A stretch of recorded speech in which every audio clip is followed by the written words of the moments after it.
Okay folks, we're back in the Longwoods visiting the Roman River. We were here a few weeks ago and I said at the time, when the bluebells come out, it's going to be a picture. And the bluebells are out and it is a picture. Look at this. We're now 2 weeks into the trout season. It's April the 15th, but this is my first trip out because we went on holiday, the weather's been crap, and I had family visit for my birthday last weekend, which was fabulous. So this is my first attempt to hunt the mighty and mysterious trout of the year, and I have a theory. The guy who taught me bass fishing in the creeks of Mersey Island a few years ago said, "Jay, when you go fishing, you've always got to have a theory." So for you, Roger, wherever you are, this is my theory for today. This little river is so overgrown that the only casting I'm likely to do is going to be bow and arrow casting or just dapping a fly. And what I've brought with me is a pack of these earthworm lures, and the hook's rather bigger than I would have chosen, but I didn't have a choice, and I'm going to debarb them. But my theory is this: they have enough weight to give some chance of success to my bow and arrow cast,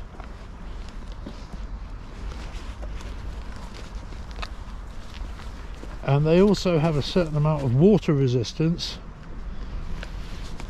Sorry, I'm just doing up my rod holder. Oh! They also have a certain amount of water resistance because they're so big, so that when I get them in the current, I should be able to just strip line off the reel, and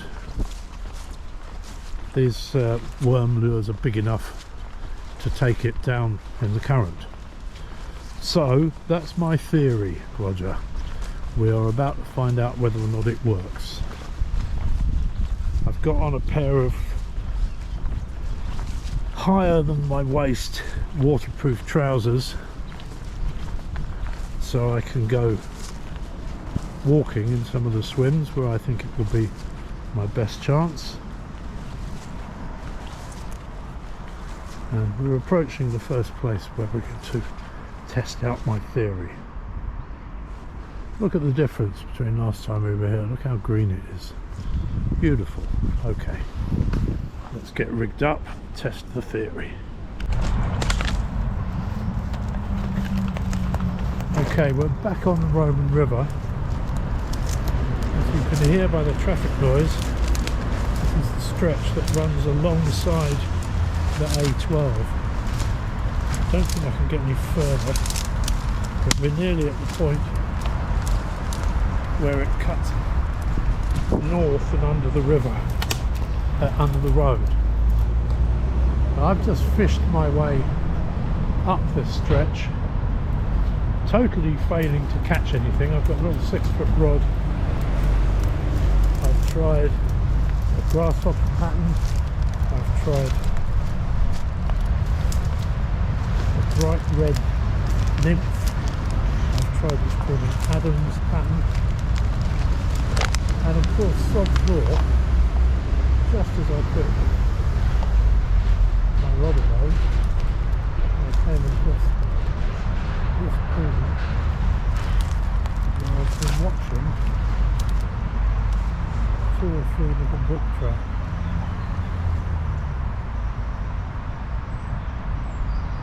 But we walk back down the river.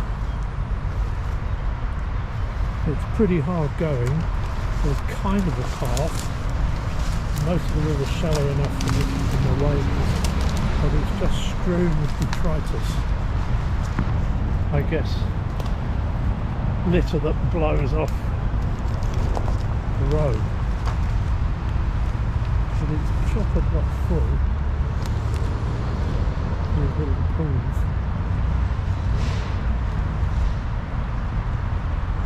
to feed little fish. Look at it, it's very clear bottom. It's reasonably fast running. There's a lot of snags. A lot of litter. It really is a crime. But no one really looks after these rivers. The country's full of them, there's all sorts of them. I guess they're considered to be too small to be worth bothering with. But they're not, they're beautiful. Absolutely beautiful. Look at all the wild garlic growing on the banks.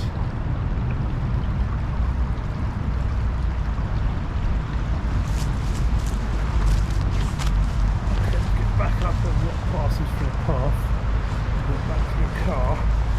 The new growth on the floor of the woods.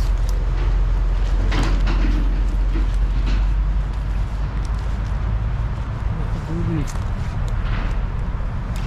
runs and riffles and pools where there will be fish. I know, I've seen them. Catching them is another matter, but I will crack fly fishing mark if it kills me. The trouble is, the river's so overgrown and getting a cast in is impossible. I've even tried the method of just using the top two sections of the rod, putting the lower section in my pocket. Right, and we'll try down here.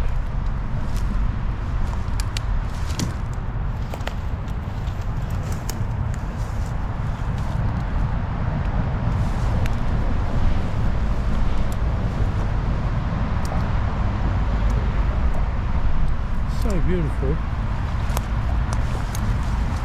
The water's reasonably clear, which, considering the amount of rain there's been of late, is amazing. But this is definitely going to be worth a return trip when I have more time. Look at this lovely deep pool here.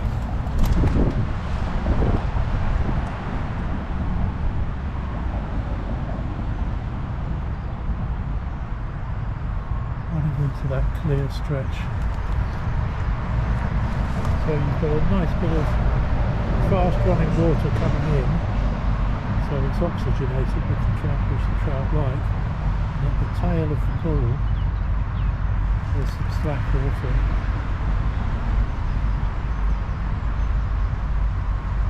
And that has to be worth. I don't know whether to come back with a fly rod or come back with a spinner, or just a little spinner, 4-pound line, and a can of juicy worms from the compost heap. And that's the way I've always caught fish in these wild streams. The purpose of today's visit is to see if this stretch is castable, and I've been smashed up a few times because it's so overgrown, and I think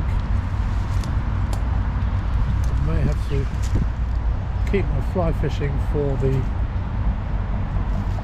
larger rivers, not that there's that many around here, or the lakes, the commercial lakes, which I hate, because there's no adventure in it. You stand by the lake that's stocked with relatively docile fish.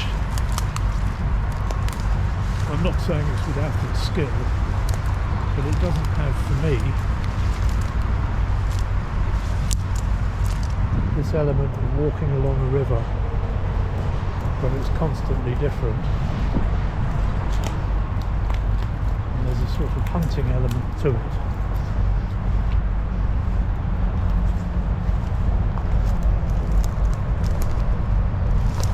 It's the only form of, I suppose if you call it blood sport, that I do. I don't shoot.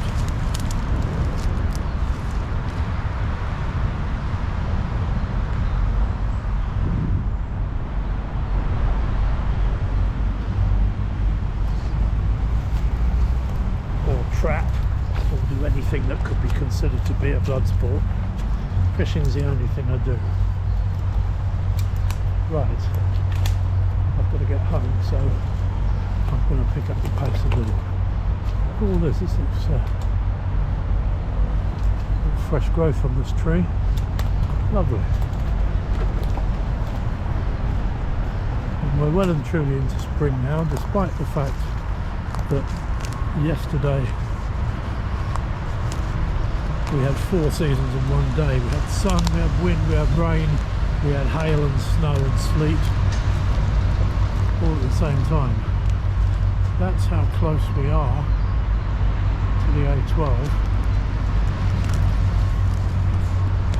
But it doesn't seem to bother the fish at all.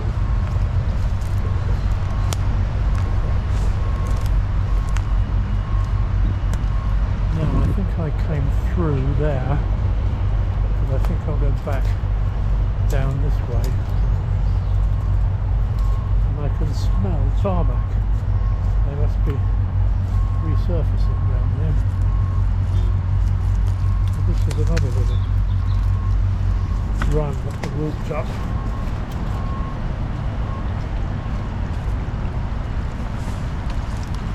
So let's walk back down it. Another pool. We can try. In we go.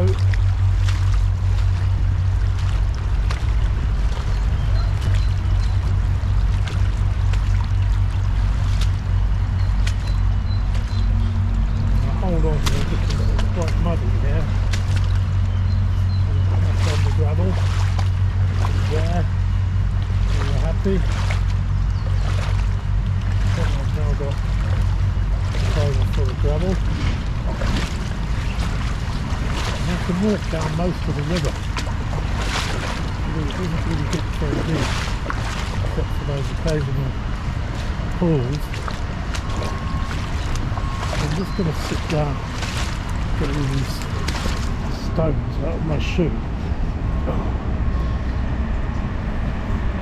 I've got my waterproof pair of trousers and these sort of open trainers I bought in Canada. And it's fine them being open, but on a gravel bed you quickly get quite a lot of gravel. Memo to self, do not let the shoe float away down the river. So you just have to take it off, shake out the gravel, put it back on without letting it float down the river. Jay, memo to self, one of many.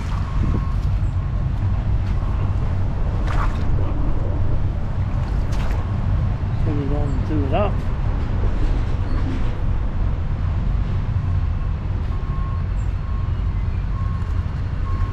Inclined to try and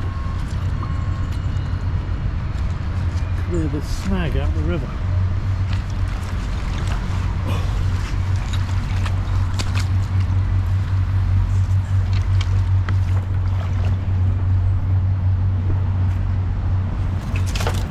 But the first decent storm will wash it straight back in.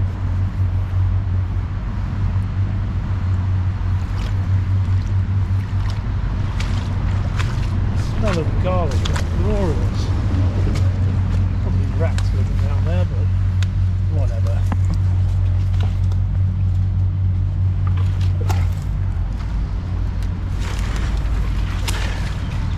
There we are, sort of.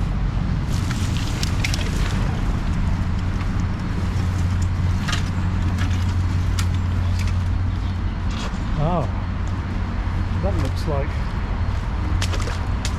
farmer's pump, some kind of extraction pump. Maybe that's allotments up there, I don't know.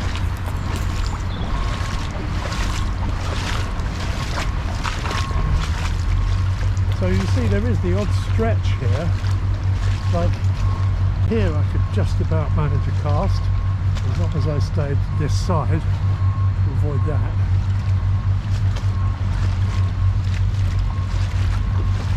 This just runs pretty much all the way back down to the bridge. Any experienced small river fly fisherman watching this, your advice on the best approach to a stream like this would be very welcome.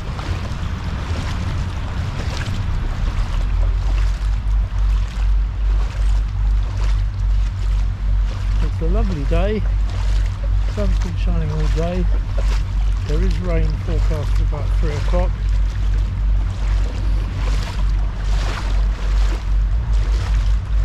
Should be home by then.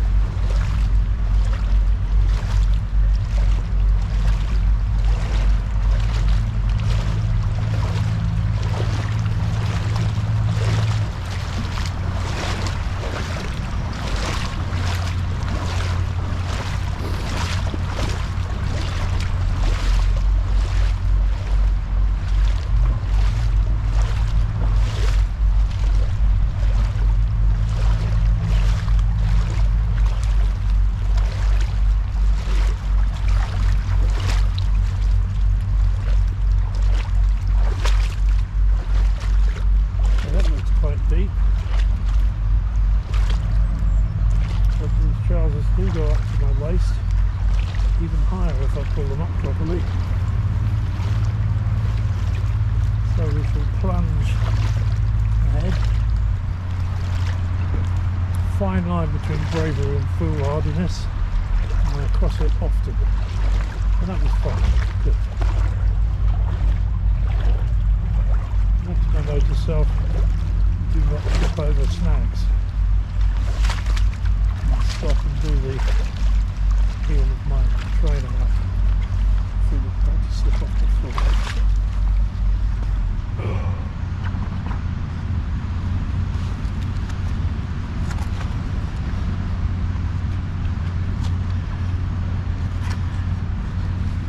I wish you could smell this wild garlic.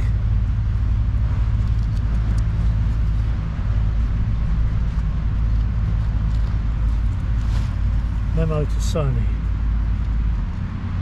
next generation GoPro to have olfactory capabilities. Right, that looks too deep for me to go through.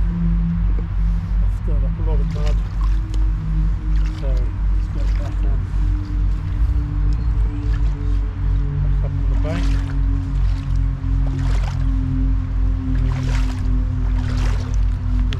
Care as I muster.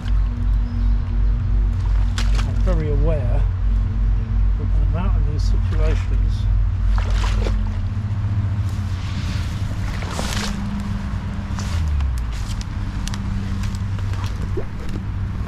I'm the only person that can help me.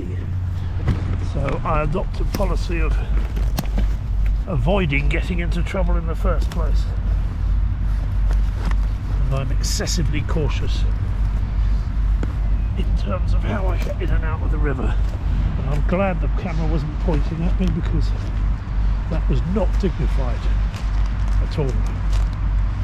However, safely on the bank, which is quite steep.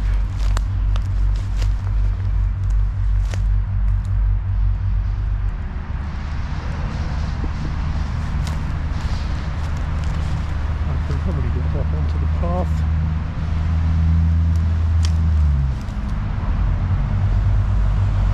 Whether I want to is another matter, but I think it would be prudent. Oh, there we go.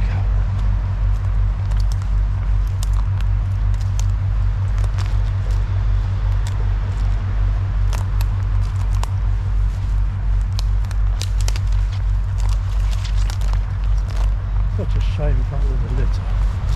What a shame.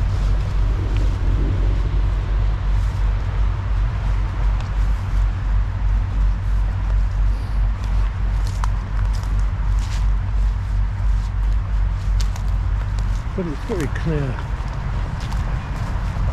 as I said earlier, nobody looks after this. I would say nobody fishes it. So no signs of anybody else having been along the bank for me today, or even along this path. Those are my footprints from earlier.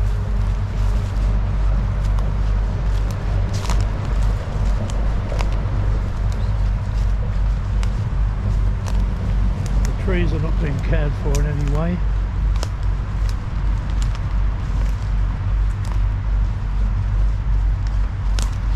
I'm not sure if I'm for rewilding or not. The forests in the UK have been managed for centuries, if not millennia, and to suddenly let them just look after themselves, I'm not convinced is a good idea. Maybe they have to go through a period of it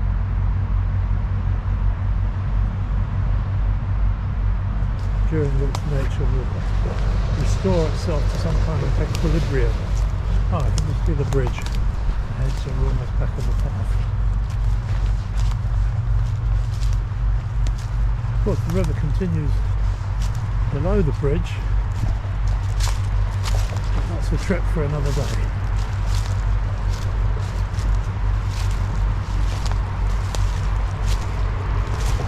For now, we'll leave it at that.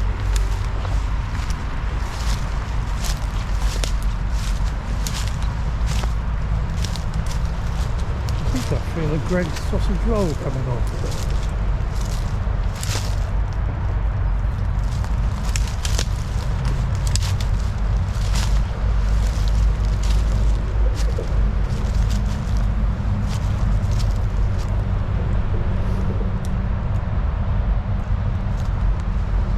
I think I need to work on the bow and arrow cast.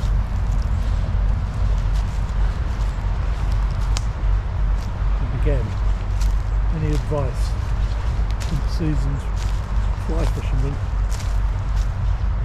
on how best to do that would be most welcome. There we go. Back up onto the bridleway. The river continues on down that way.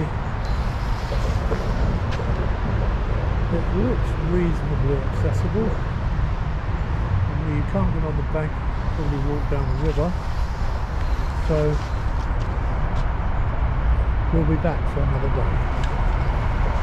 But proof of concept achieved. I've seen fish in there. Oh yeah, there's a railway line there as well. I've seen fish in there. I know they're there. The fact that I didn't catch any today says more about my skills, or lack thereof, than what's in the river. And this is a strange looking thing here.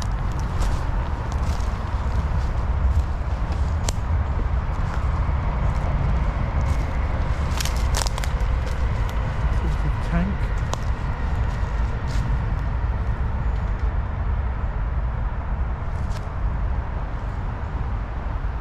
No clues as to its purpose. No signs of life.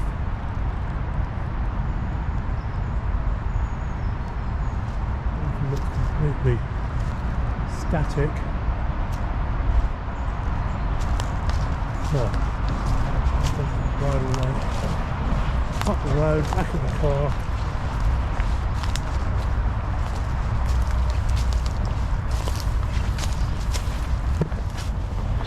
Greggs for a sausage roll. They probably don't get that many people going into Greggs in waterproof trousers.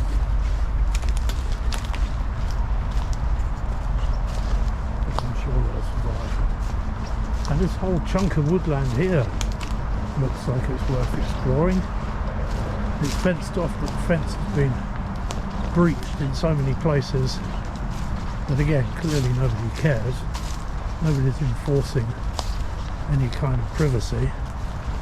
And it doesn't look as though the woodland is in use in any meaningful way. Again, it's rewilding.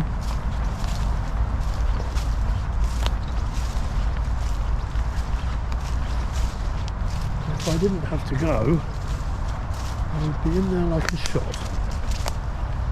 And hopefully not get shot.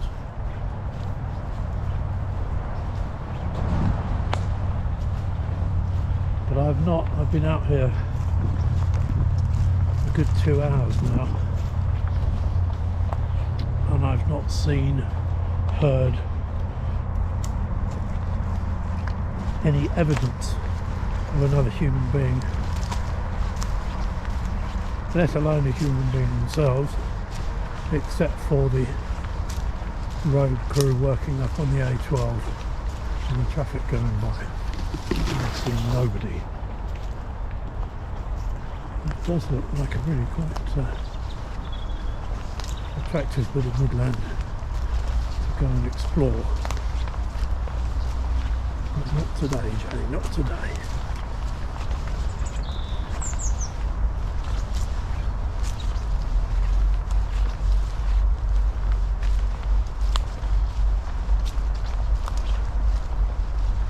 I've got a few more bits of the Roman River to explore and film, and I'm going to try and find out who is responsible for it, because it's clearly not maintained. And the next bit I'm going to show you probably is a bit that I've seen some sizable fish in, but that is being choked by reeds.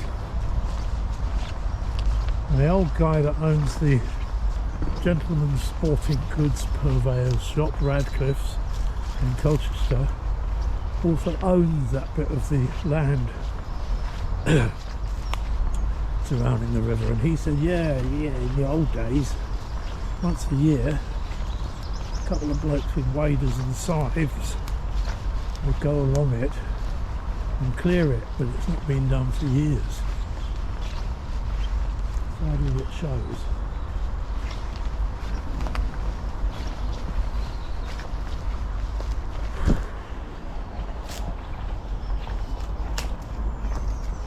So this path comes into the back of the estate, and I guess is used by dog walkers, although it doesn't really go anywhere except for that overgrown path once you're across the river.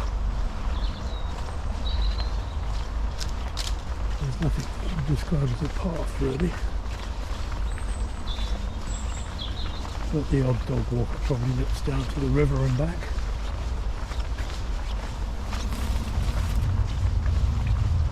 Well, there we are. That was a pleasant couple of hours.